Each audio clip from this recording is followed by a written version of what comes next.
leadership in place in your company that can run the company better than you. When you have a company that can run it better than you, go disappear for 90 days, and either your company will crash and burn, or it'll stay on target. If you were to leave right now for 90 days, what would happen? Just give it a shot. Here's like the most fun experiment you could do, period. If you want to get real crazy, 30 days from now, make it your last day. But go to France, start there, then you go somewhere exotic afterwards, because France is not exotic enough, but you've been wanting to go there, and then go create all the special time for your friends, pull them together, and go create special experiences. And for 90 days, go live that life. At the end of the 90 days, you'll be such a different human being. With all of the old capabilities, I know one thing, you will not go back to what you were doing, because you'll feel liberated, and whatever you do next is going to be bigger.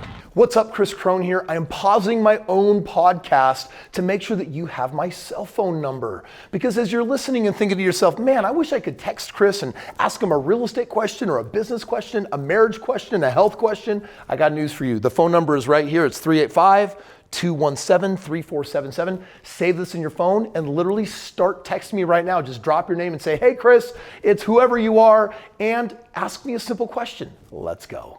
The best of process is always a full immersion process. There might be nothing better for you guys on the planet than a very long extended break.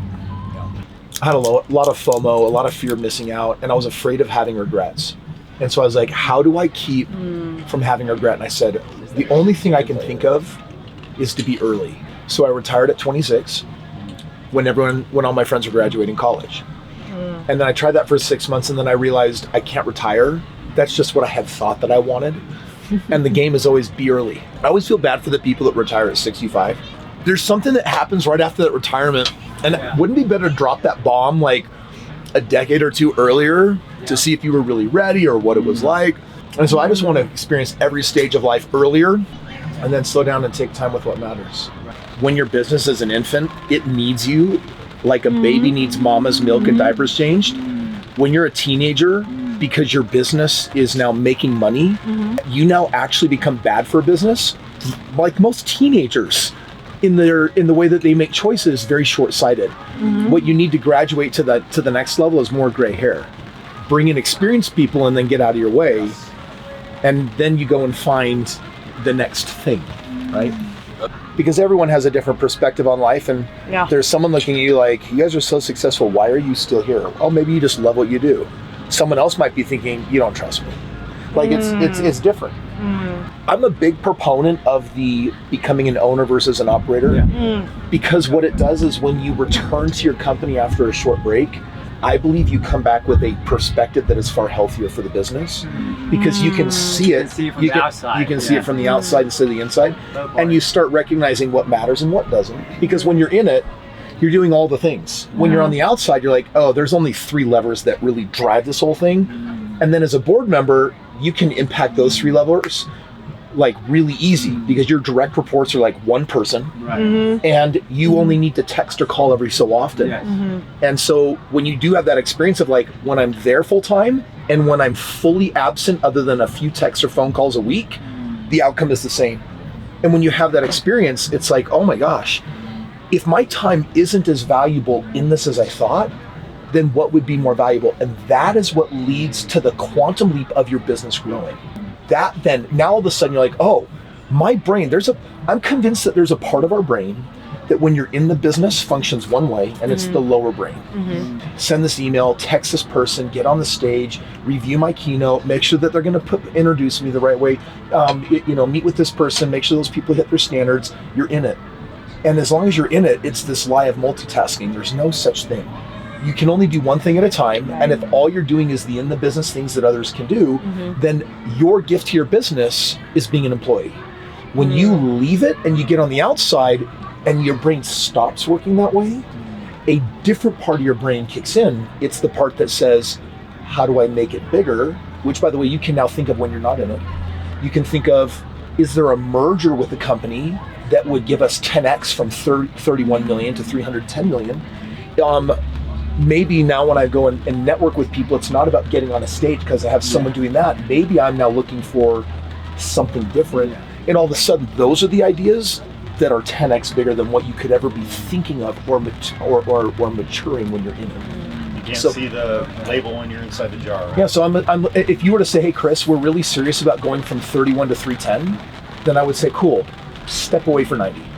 Wow. Why? Two friends. and by the way, it's not to hurt the business. It's literally to get you completely broken up from the way that you think and having a total pattern of when you come back, there's no way you're going to do the same things. Right. But what you will do will be significantly different. And in this case, different is almost always better. Have you read the book, The Goal? Okay. For me, this is by a long shot, #1 business book. Wow. Really? And I don't know if I'll ever find a better one. It's about the theory of constraints and a number of business principles. It's a narrative. Eli Goldenrod, incredibly intelligent, and he created a complex story of a manager of a plant that has manufacturing issues. And all businesses are actually just like this analogy. And what he does is he has to solve a big problem in his company. And the book does an amazing job teaching a whole bunch of theory about business that most people don't consider. And to this day, it remains my #1 favorite business book. This is one, by the way, to have all your people read as a team. It's a little cerebral, but it's in story format, so the narrative really does help. Okay. Wow. But it goes deep into the theory of constraints.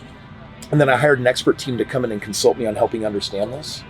And the principles were honestly really foreign to me, and they led to all sorts of optimizations. But the most important part of the book, why I just thought of it, is because this manager has a mentor that basically tells him to get out of the plant. And so there's this moment where he's sitting on a hill looking at the plant having beer and pizza. And my team call this beer and pizza now. And beer and pizza means get out and think. Stop being in it, because you're on or in. And when you're in, your business grows a little. When you're on, your business grows exponentially.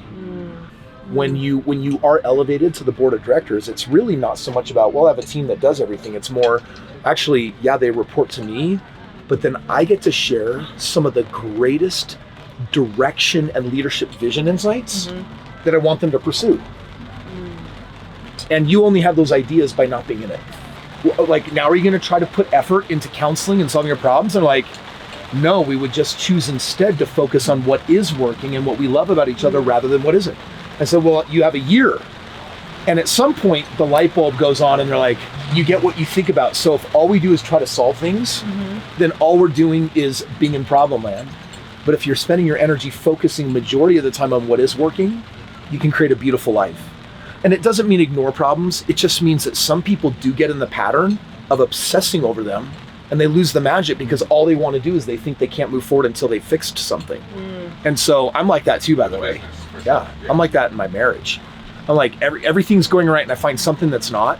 And I'm like, oh, we need to talk about this thing because then everything will be perfect. No. And then all I do is screw it up because it's my OCD, everything lined up, organized mind that wants things to look a certain way instead of just saying release, surrender, focus on the what is. Right. There's so much there. Yeah. You're right. Well, I'm glad you guys are having these fun combos. It's good. Amazing. Do something wild.